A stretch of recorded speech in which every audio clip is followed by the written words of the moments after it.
8:08 here on AM 1460, the new WXBR. You are listening to the Metro South Morning Show. Peter Czymbor and Mike Pava here with you on this Monday morning. Remember, you can follow along with our show and live chat on Twitter at PM in the AM Boston. Like us on Facebook and subscribe to our YouTube channel at youtube.com/PM in the AM Boston.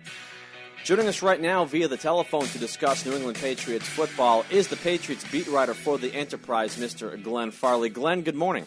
Hey, it's a pleasure to join the Kids in the Morning Show. Thanks for coming on the show with us this morning, Glenn. No problem. Glenn, tell us about the atmosphere at Foxborough last week upon the beginning of New England Patriots training camp with all of the off-the-field distractions which took place during the offseason. Were you surprised at the length and the detail in which Bill Belichick spoke about Aaron Hernandez, or was that what you come to expect given the severity of the situation? No, I was stunned. I thought he was outstanding. I was afraid he was going to lapse into we're only talking about the players that are on the roster mode, but I think clearly this situation called for a lot more than that, and he gave it to us. I really have to commend him. I think, on that day he really showed how good he could be, and it left you longing for even more. But he said really about as much as he could, given the situation at this present time with the legal ramifications. But at the same time, it left you wishing he was more like that every day. He was, almost Parcellian on that day. He was just very good. He met the situation head on. As far as the atmosphere, the first week, it hasn't even been a week. It's been 3 days of training camp. I've never seen anything like it since last Wednesday, and this is my 25th training camp, believe it or not. I'm an old guy. I've been doing this for 25 years with the Patriots, going back to Bryant when it was Bryant College, not Bryant University, covering them back then. But I've never seen the atmosphere like it was this week with the national media descending upon the premises on last Wednesday, and then hanging around Thursday when the captains talked, including Brady, and then Friday they were there for the Tebow time. I think the Patriots media relations crew really handled it well because they met it head on in a way that kind of moved the national media out, gave them everything they wanted in 3 days. You had Belichick Wednesday, you had Brady and the captains Thursday, and you had Tebow on Friday. So from a national viewpoint, there really wasn't a whole lot more to get. And they've kind of moved out of there, and thankfully so has the Taylor Swift concert for traffic reasons, trying to get out there after a long day of training camp. But the first few days have been, it was really, even by Patriot standards, and like I said, I go back to Raymond Berry and Rod Rust, and before your guys' time, obviously, you were little kids, if that at that point, but I've never seen a situation like it has unfolded the past 5 days, but it really is dying down. It's more like business as usual. Today's the Hall of Fame ceremony. Tonight's the Annual Stadium practice for season ticket holders and Foxborough residents. And it's kind of business as usual, and more the beat writers, the New England guys that they're covering the team now. Once again, we're chatting with Glen Farley, New England Patriots reporter for the Enterprise here on AM 1460, the new WXBR. Bill Belichick gave a long statement about the Aaron Hernandez situation upon him speaking to the media for the first time since that situation came light to the public. In most follow-up questions that the media directed at Bill Belichick, he kind of gave the same stock answer that he could not comment on anyone or anything involving judicial process ongoing any further, and it would be the same way for his players. Yet there were some players who said some things such as, "I wish I could comment, but I can't." Was there any indication from anyone involving with the organization that let you know maybe how it's affected the team inside the locker room? Really not. You know how they are over there. They're very closed-mouthed, and what Bill says goes. And if he says we're not talking about it, and they've been coached by Belichick, they've been coached clearly by the media relations department. Even Brady said on Thursday, Stacy told me not to comment on that, meaning Stacy James, the vice president of media relations. He mentioned him by name. Tebow talked Friday, of course, being Hernandez's former teammate at the University of Florida, that he had been told not to comment on it. They really are playing things, close to the vest. They're not going to tip their hands. They're going to tell you that it's business as usual now that, it's strictly football, which is really, like I said, I think that's why they met it head on the first 3 days. I thought they handled it really well. Again, to say it, that by Friday they had cleared virtually, most of the quote-unquote outsiders out of there. And And I think they're basically focused on football now. It's going to be difficult because, as this thing, continues, more questions will arise along the way. But for now, it's pretty much, practice, talk to the media, meetings. It's basically football, and they're trying to close out the so-called outside distractions and concentrate on one thing, and that's getting ready for the September 8th opener in Buffalo. Glenn, you're there day in, day out covering the New England Patriots throughout the season. One of my favorite Patriots players growing up as a child was Dave Meggett, and it turns out in retrospect, as good of a football player as he was and as great of a utility man as he was on the field, a pretty bad guy off the field. And I heard some beat writers say in retrospect he was one of the worst guys they'd ever met inside the Patriots locker room. In retrospect, what was the vibe you got from Aaron Hernandez from your team around him and seeing him interact with his teammates? He didn't strike me as being a team leader at all. It was almost like, he got involved in some of the joking around in the locker room, but wasn't real involved in it. I can't say, that I foresaw anything like, has transpired ever happening with him. But, I wouldn't have said he was one of the highest character guys just because a lot of it was based on the past. But I didn't see him interact a whole lot. A lot of times he just kind of kept to himself, which isn't that a lot of them do that. There are some guys that are more team leaders than your captains and guys that are going to joke around and be more vocal in the locker room. He didn't strike me as one of those guys. He was one of those guys that kind of went about his business, got his work done, got his work in, left for the day, and that was that. But certainly he played at a high level. It suited him well as far as his performance on the field wasn't affected by it. But he didn't strike me as being one of the guys that was viewed as a team leader in the locker room. Once again, we're chatting with Glen Farley here on AM 1460, the new WXBR Pro Football and New England Patriots reporter for the Enterprise. Glenn, Aaron Hernandez gone from New England Patriots. Rob Gronkowski probably will miss the first few games if he is around at all for the beginning of the season due to some injuries stemming from last season. Wes Welker is gone to the Denver Broncos. Deion Branch is gone. This receiving core for the New England Patriots is rather new. What can you tell us about who's going to be Brady's go-to guys when Week 1 kicks off in a few weeks? Well, I think there's no question they're hoping that Danny Amendola, if he can stay healthy, and that's been an issue the past couple of years, with the St. Louis Rams, where he's missed more games than he's played. If he can stay healthy, they're hoping that he's kind of the Welker in waiting, and you see a lot of that at practice where he's kind of the slot guy, catching the ball out of the slot, doing those types of things. Beyond that, again, it's only 3 days in the camp, and 2 of them were no contact, no pads. Aaron Dobson, the second-round pick, is kind of made an early statement that he looks like a guy that could be a threat. Josh Boyce, the fourth-round pick, has looked good. Kenbrell Tompkins, a free agent, is a guy that kind of opened some eyes during the off-season in camp. But there's just so many question marks at the wide receiver and tight end position, and that's a huge problem going forward. At tight end, you're looking at a guy like Jake Ballard maybe to be one of your top tight ends, and here's a guy that missed he's been out of football since the Super Bowl, the 2011 season Super Bowl, with a major knee injury. So there's so many questions, but we've seen Brady do something with nothing in years past. You go back to the Rashae Caldwell era and that year where they were close to going to the Super Bowl. But on the other hand, Brady's not that his play has declined a whole lot, but he ain't getting any younger, and I don't think he's getting any better. So it's going to be difficult, and that just remains a work in progress. They've called it a redo at the position, and that's what it is. And it really is now at the tight end position as well, because like you mentioned, Hernandez is in jail, and Gronkowski's walking around in shorts watching practice on the PUP list. So, right now you got 5 guys battling for time at the tight end position. 3 of them are veterans with the Who Man, Daniel Fells, and Ballard, and 2 rookie free agents, and Zach Sudfeld and Brandon Ford. They're looking for, kind of get 3 guys out of there maybe that can be a tight end core until, I assume Gronkowski at this point will probably begin the season on the PUP list, which means you're not going to see him until October anyway. And a wide receiver, like I said, you hope Amendola can kind of be a poor man's Welker maybe, although with the money he's making, I don't think you'd call him a poor man. Julian Edelman is a guy that you would like to see step up, but he's been injury-prone. He's on the PUP list right now. just so many question marks, and they need kids to step forward. To this point, Michael Jenkins, who's a veteran that they brought in, he kind of earned the nickname Molasses Mike because he's seen as such a slow wide receiver over the years.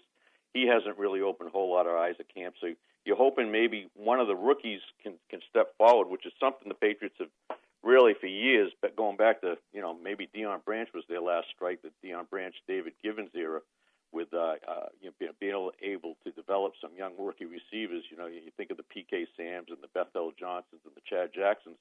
They traditionally have not been able to do that under Belichick. So you would hope, though, that maybe Dobson can be, come as advertised, or maybe Josh Boyce is able to step forth. One of those young guys can kind of take the ball and run with it.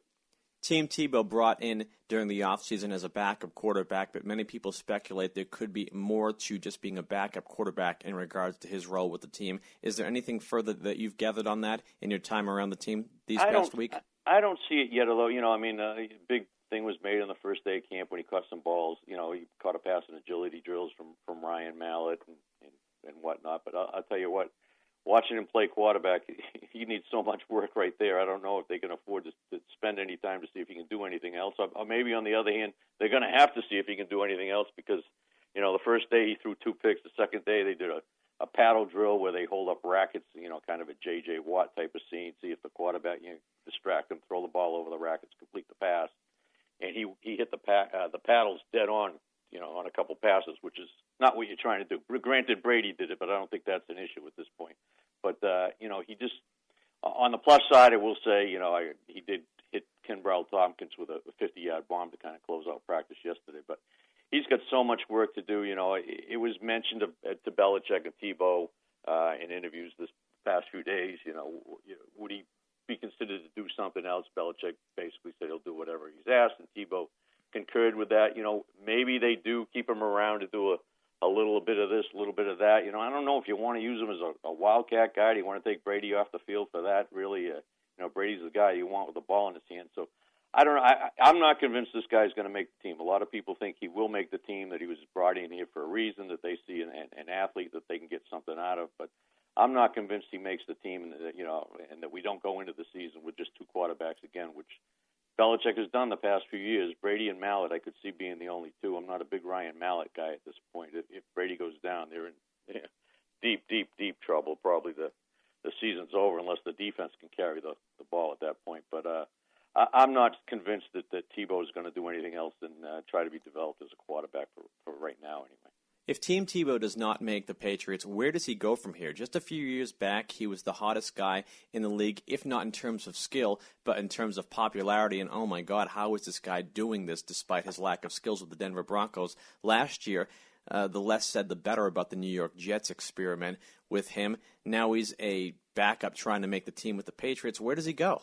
I don't know if he goes anywhere. It wasn't for the Patriots. I'm not sure he'd be in a camp right now. Let's not forget he was released by the Jets at the end of April and was unemployed until the middle of June. The Patriots, kind of out of the blue, just came calling and caught us off guard on the first day of minicamp in June, the second week of June. So I don't know. It might not be the end of the line, whether or not, maybe he can go up to Canada and kind of, make things happen with his ability to run and move out of the pocket. He's just not a pocket quarterback, and he's a guy that, has to be moving. I mean, there were drills, I go back to Friday, Saturday, Sunday, where he would go drop back in the pocket. It was just so indecisive that the defense was basically mocking him because he was taking, literally 10 seconds. I thought the NBA shot clock was going to go off. He took so long in the pocket before he got rid of the ball and just finally decided to run. And I don't know what the future holds for him. He's an athlete, but I just don't know if there's one thing he can do well enough to stick around. I know the old saying is, like we used to say about Doug Flutie,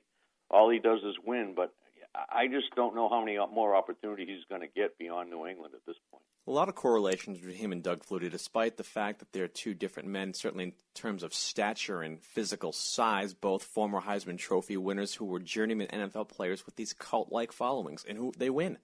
Yeah, I mean, you're absolutely right. They're about going on a foot difference in stature. One's a lefty, one's a righty, but they just find a way. You think back to that Denver playoff game that he won, where granted he basically threw a 10-yard pass that Demaryius Thomas caught and ran 70 yards to beat the Steelers before they came in and got their hats handed to him by the Patriots, 45-10, where the Patriots completely exposed him, and he was just miserable that day.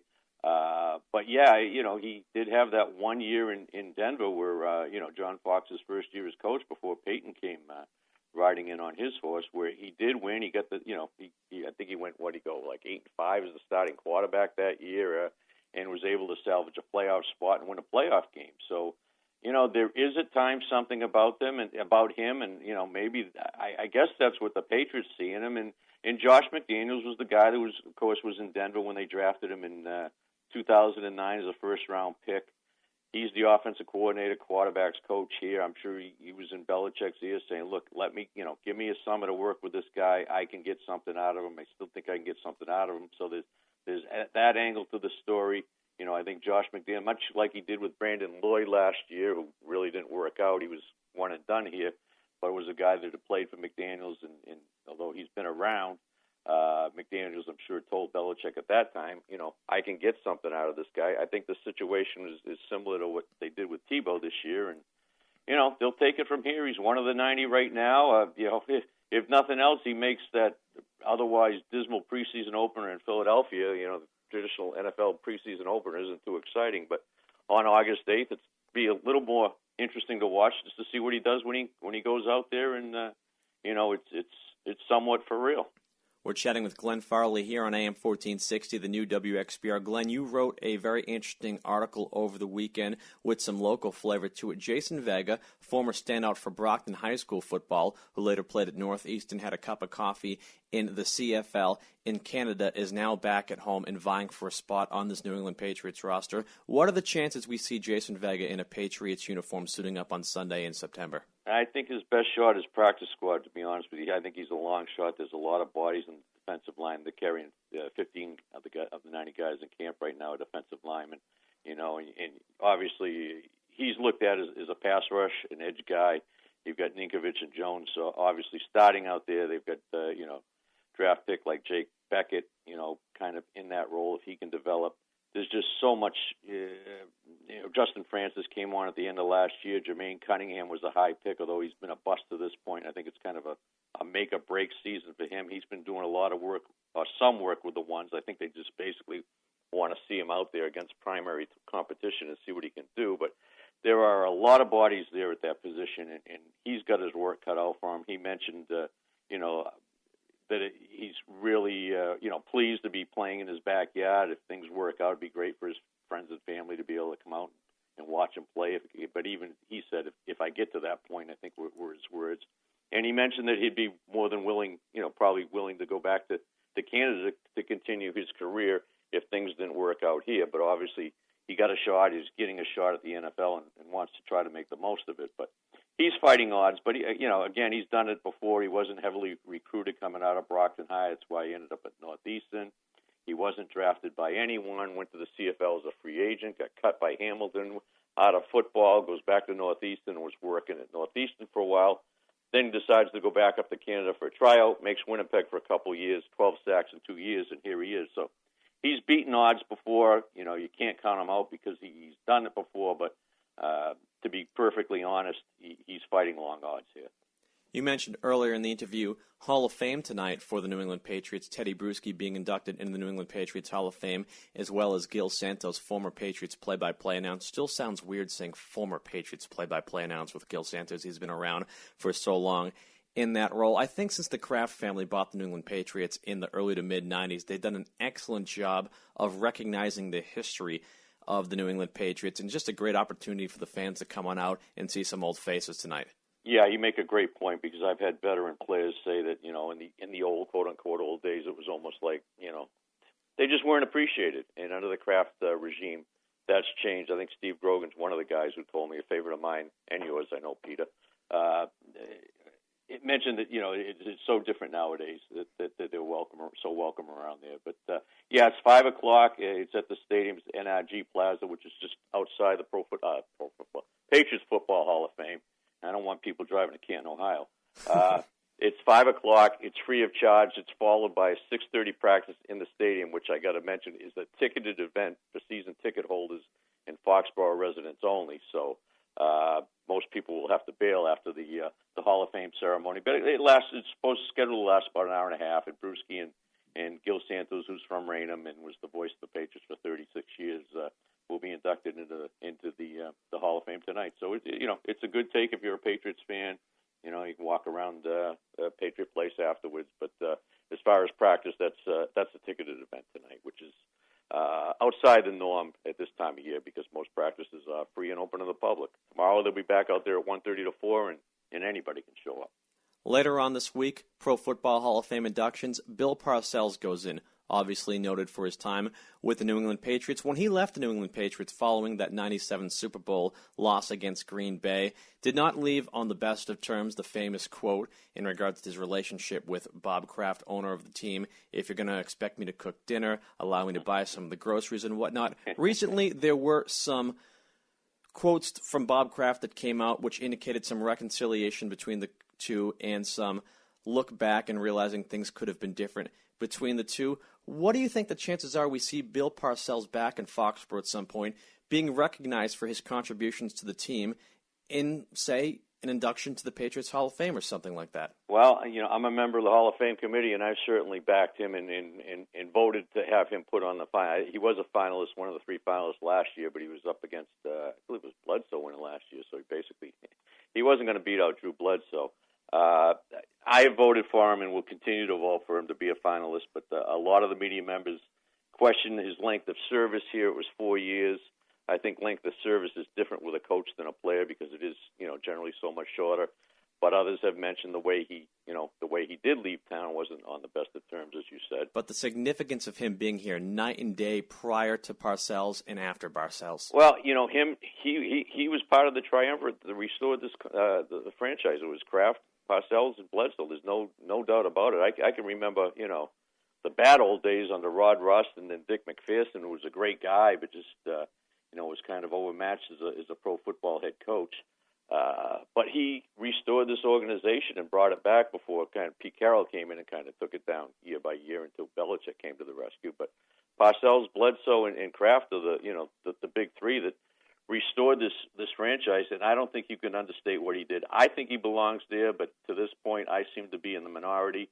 And, I wonder if a lot of fans still kind of have resentment towards him because of the way he left and the feeling that he kind of packed it in before that Super Bowl was played. Some have even gone so far as to kind of blame him for the Super Bowl loss, saying he was distracted because he knew he was basically getting out of here. But I think he belongs there. I think that's going to be a long road to hoe, though. That's Glen Farley of the Enterprise joining us here on AM 1460, the new WXPR. Glenn, thank you so much for joining us this morning. We'll have to do this a few times throughout the season. Sounds good. It's a pleasure. Anytime. Give me a call.